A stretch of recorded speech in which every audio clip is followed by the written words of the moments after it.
Hello students, आज जो हमारा टॉपिक है this is condition for maximum current from a series combination of sales.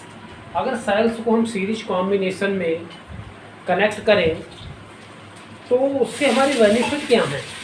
भाई सीरीज कॉम्बिनेशन को, जैसे हमने सेल्स के सीरीज कॉम्बिनेशन को कनेक्ट किया है तो हमारे बेनिफिट्स क्या होंगे, मतलब इसका लाभ क्या है। तो देखिए, मैक्सिमम करंट हम ड्रॉ कर सकते हैं अगर सेल को किसमें कनेक्ट करें, सेल्स को सीरीज कॉम्बिनेशन में। तो करंट का फार्मूला होता है current equal to total EMF upon total current.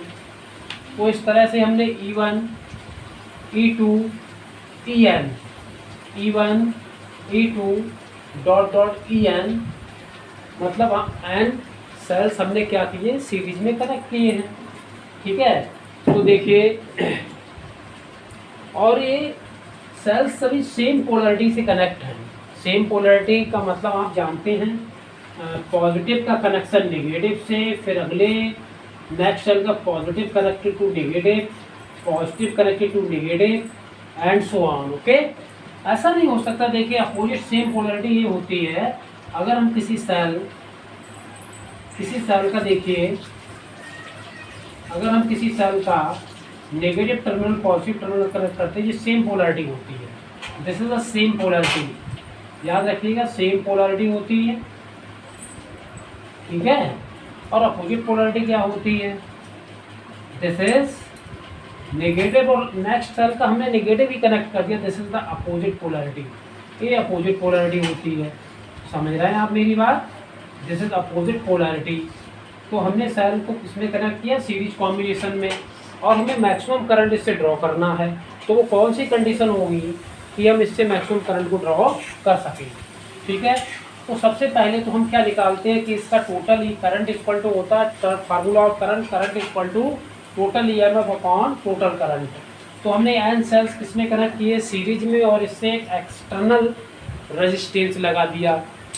External resistance आप जानते ही हैं, जैसे बल्ब लगा दिया, कोई सेल्फ लगा दी, बैटरी जो हमारी सेल्फ लगी होती है, स्कूटर या कार, वो वाली सेल्फ हमने लगा दी। तो this is the external resistance. Okay, तो देखिए, अगर these are the cells are identical, cells कैसे हैं, करंट का जो फार्मूला होता है आइडेंटिकल्स का मतलब, अगर सेल आइडेंटिकल का मतलब सेम ईएमएफ और सेम इंटरनल रेजिस्टेंस के हैं। तो देखिए, करंट I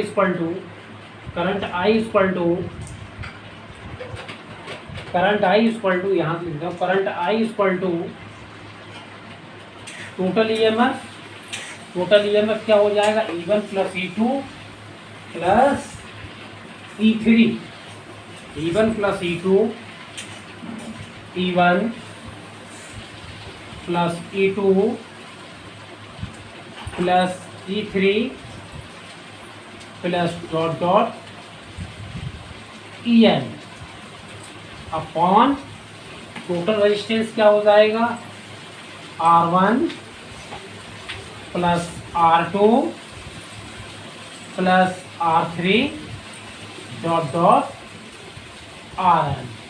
तो this is the formula. Okay, सभी ईएमएफ को ऐड कर लेंगे, सम कर लेंगे, और सभी रेजिस्टेंस का सम हो जाएगा। और इसके साथ में हमारा एक सभी ऑल सेल्स की इंटरनल रेजिस्टेंस का सम हो जाएगा। इसके साथ हमारा एक एक्सटर्नल रेजिस्टेंस लगा हुआ है, वो एक्सटर्नल रेजिस्टेंस कितना है, दिस इज कैपिटल R। तो ये हमारा मेन फार्मूला होता है, this is our main formula. तो देखते हैं, इफ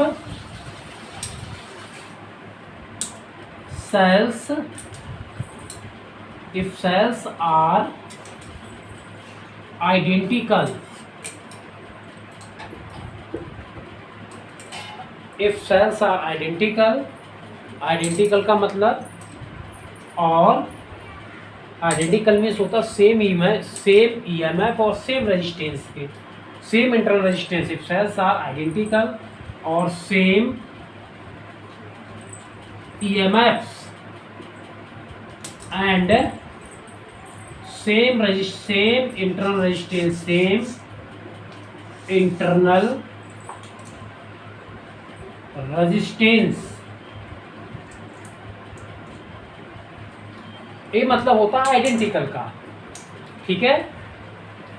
तो यहाँ पर हमने ये मान लिया है कि जो EMF of first cell it is equal to EMF of second cell, it is equal to EMF of third cell, it is equal to EMF of N cell. N cell की ईएमएफ के क्या होगा, equal होगा, ठीक है। इसी तरह से internal resistance of first cell it is equal to internal resistance of second cell, it is equal to internal resistance of third cell, equal to internal resistance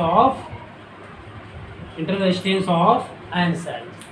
अब E1 equal to E2 equal to E3 equal to EN, इसको हमने fix value fix EMF का नाम दे दिया कि सभी जो हमारे सेल्स हैं उनका इंटरनल रेजिस्टेंस कितना है, E है, क्योंकि सेम है, आइडेंटिकल्स हैं, तो उनका इंटरनल रेजिस्टेंस क्या होगा, सेम होगा। इसी तरह से जो इंटरनल रेजिस्टेंस होगा मतलब इनका EMF क्या होगा, सेम। जो भी यहाँ पर इनका जो EMF है E1 E2 E3 EN, identical का मतलब सेम EMF और same internal resistance equal to R, this is equal to R, okay. अब ये जो वैल्यूज़ हैं हमें वैल्यू कहाँ पर पुट करेंगे, E1 की जगह पे E, in place of E2 E, in place of E3 E, in place of EN, okay clear. EN जगह पे हमारा E आ जाएगा, okay. In place of R1 R, in place of R2 R, in place of R3 R, in place of Rn क्या आएगा, R, और कहाँ तक, till N, okay.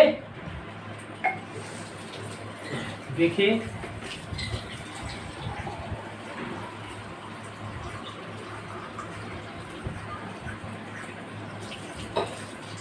After that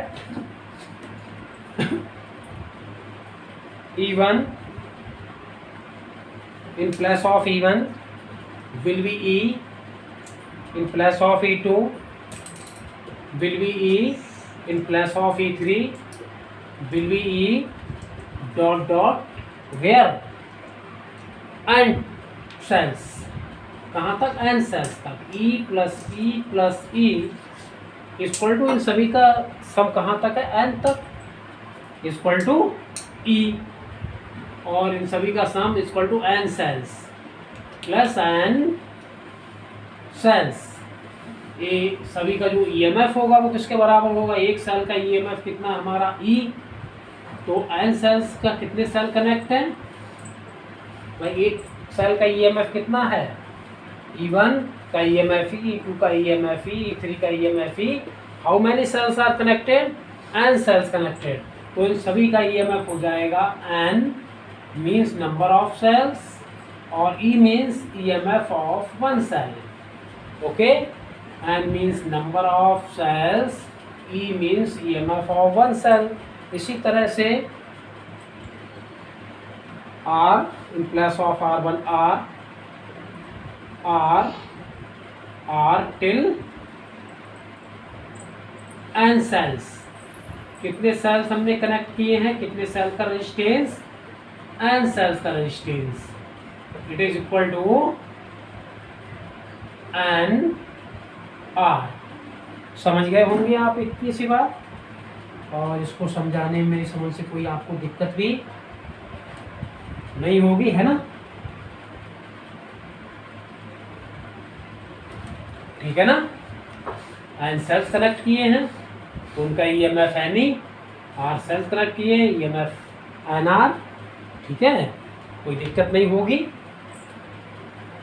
और I इक्वल टू, अब हम फिर से यही फार्मूला अप्लाई करते हैं, now in plus of E1 plus E2 plus E3 dot dot EN, total EMF NE, I equal to NE। अगर यहाँ पर ए ना लिखना चाहें तो डॉट डॉट यहाँ पर E भी लिख सकते हैं आप, यहाँ पर डॉट डॉट क्या लिख सकते हैं, R भी लिखा जा सकता है यहाँ पर, ठीक है। और कहाँ तक, n तक, इसलिए हमने n सेल्स लिख दिया, n cells EMF of n cells, EMF of n cells और internal resistance of M cells, इसका यही मतलब है। यहाँ पर आ जाएगा आपका N R, what is this, N R और plus R, N R plus R. ये तो देखिए बच्चों हमारा फार्मूला हो गया, ये क्या हो गया, हमारा फार्मूला हो गया, ठीक है ना। इससे हमने क्या मान लिया, सेल आइडेंटिकल है तो equal to E equal to R, इसी में इसमें फार्मूला पुट कर दिया और क्या वहाँ तक कनेक्ट है, एन सेल्स हमारे कनेक्ट है और एन सेल्स का ईएमएफ हमारा एन ई, इसी तरह से आर सेल का इंटर रेजिस्टेंस हमारा एन आर। अब ये हमारा करंट का फार्मूला आ गया है, करंट का फार्मूला आ गया तो हम इसमें कुछ स्पेशल केस बनाते हैं कि क्या क्या होना चाहिए, कब कब कब हमारा मैक्सिमम होगा, कब हमारा मिनिमम होगा। साथ में आप नोट भी करते रहें इसको, ठीक है। तो देखिए special cases, special cases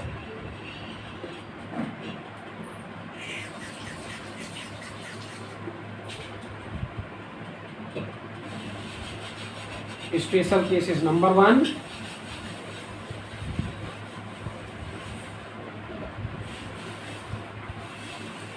1, if N R much greater than R, अगर इंटरनल रेजिस्टेंस क्या है, एक्सटर्नल रेजिस्टेंस से बहुत ज़्यादा है तो हमारा करंट कितना होगा, ठीक है। If internal, if N R, internal resistance of N cells much greater than R, external resistance, internal resistance बहुत ही ज़्यादा है, then in compare of this value will be 0, या फिर हम लिख सकते हैं N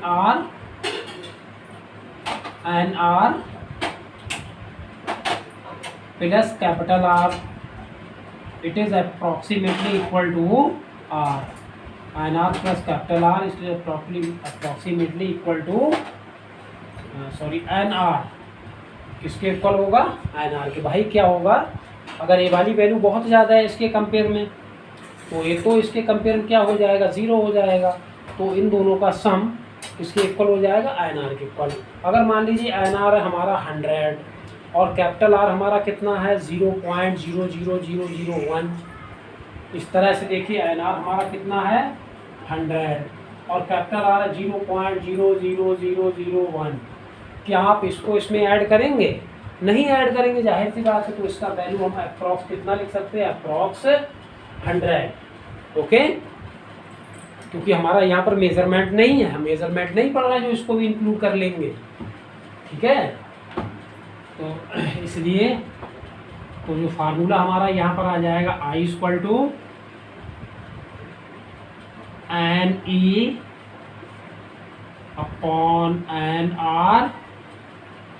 R plus capital R जगह क्या पुट करेंगे, एन आर, एन से एन कैंसिल तो ई अपॉन आर। तो जो करंट हमें मिला, एक सेल के बराबर करंट मिला, अगर हमारा इंटरनल रेजिस्टेंस एक्सटर्नल रेजिस्टेंस से बहुत ही ज़्यादा है, मच ग्रेटर देन, तो हमें जो करंट मिलेगा एक सेल के बराबर करंट मिलेगा, मतलब हमारा कोई भी फ़ायदा नहीं निकला। तो हम लिख सकते हैं current given by one cell, तो ये तो एक सेल के द्वारा करंट हमें मिल रहा है जितना एक सेल के द्वारा मिल रहा है। भाई हमने जो सीरीज कॉम्बिनेशन किया तो हमें करंट किसके द्वारा मिल रहा है, एक सेल के द्वारा मिल रहा है। जब इंटरनल रेजिस्टेंस बहुत ज़्यादा है, एक्सटर्नल रेजिस्टेंस से हमारा कोई फ़ायदा नहीं हुआ। फ़ायदा हमारा तभी होता है जब यहाँ से करंट की वैल्यू बढ़ती है, करंट की वैल्यू बढ़ी नहीं रही है, जितना वन सेल करंट दे रहा है उतने ही एन सेल करंट दे रहे हैं। कब, जब इंटरनल रेजिस्टेंस एक्सटर्नल रेजिस्टेंस से बहुत ही ज़्यादा है, तब करंट ड्रॉन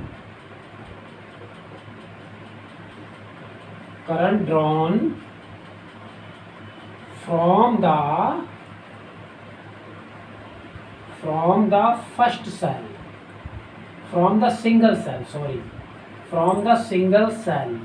मतलब सिंगल सेल के द्वारा ड्रॉ होने वाला current.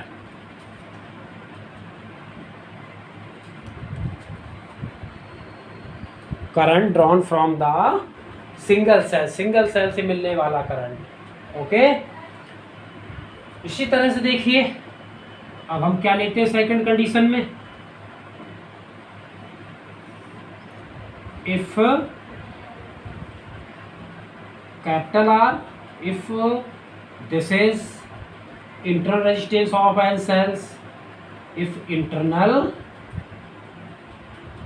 resistance of n cell much less than, if internal resistance of n cells much less than external resistance of r।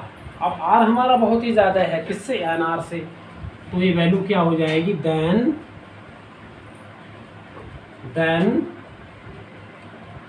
N R plus capital R है, then N R plus capital R approximately it is equal to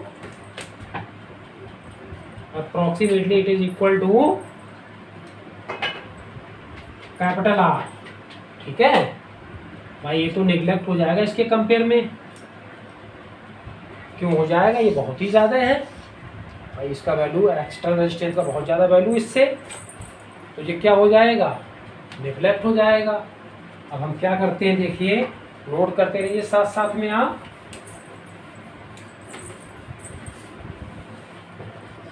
अब हमने क्या किया, यहाँ पर जो हमारा formula था, it was the formula N E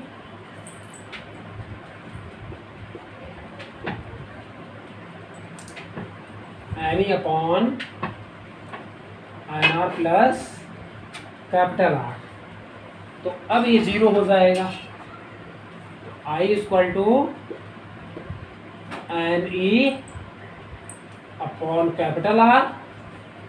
okay, N E upon capital R. ठीक है,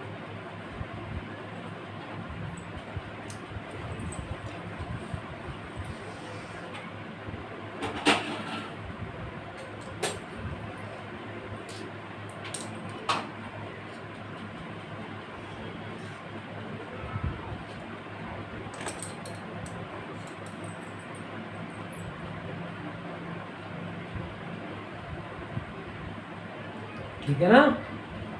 तो देखिए अब यहाँ पर क्या आ गया,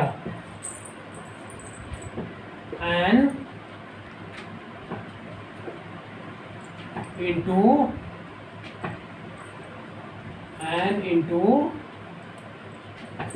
ई upon R means current drawn by the N cells. यहाँ पर जो करंट हमारा ड्रॉ हो रहा है वो एन टाइम्स हो रहा है सेल्स का। ठीक है, इसे लिख सकते हैं current N times current drawn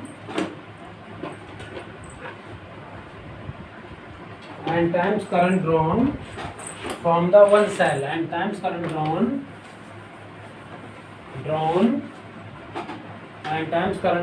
from the one cell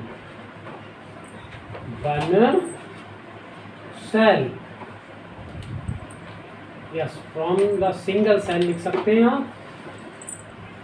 समझ गए आप मेरी बात, समझ रहे नहीं समझ रहे हैं। देखिए एन क्या है, नंबर ऑफ सेल्स है, ई अपॉन आर क्या है, क्योंकि इंटरनल रेजिस्टेंस हमारा जीरो हो गया। जब इंटरनल रेजिस्टेंस जीरो हो गया, एक्सटर्नल रेजिस्टेंस जब मैक्सिमम है, तो N times current drawn from the single cell से कितने टाइम्स करंट ड्रॉ होगा, एन टाइम्स। जब क्या है, एक्सटर्नल रेजिस्टेंस हमारा इंटरनल रेजिस्टेंस से बहुत ज़्यादा है, तो यहाँ पर हमें फ़ायदा मिला सीरीज कॉम्बिनेशन का, वहाँ पर फ़ायदा नहीं मिला।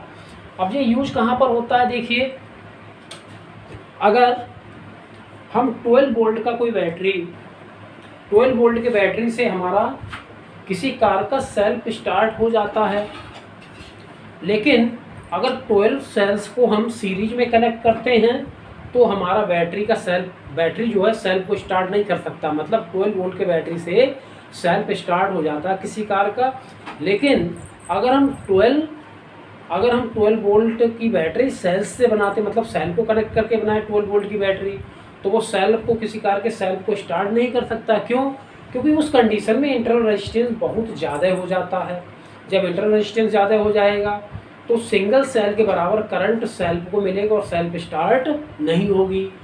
जब जो हमारी बैटरी होती है 12 वोल्ट की, वहाँ पर एक्सटर्नल रेजिस्टेंस बहुत ज़्यादा होता है, इंटरनल बहुत कम होता है, तो जिस वजह से हाई करंट मिलता है, मैक्सिमम करंट मिलता है और हमारी बैटरी स्टार्ट और हमारा किसी कार का सेल्फ उसी 12 वोल्ट के बैटरी, किसी कार का सेल्फ जो है उसी 12 वोल्ट के बैटरी से स्टार्ट हो जाता है। समझ गए? तो यहाँ पर इसका हमने यूज भी आपको बता दिया। Okay, thank you. पापा मैं देख रही थी ऐसे चेयर में बैठ के।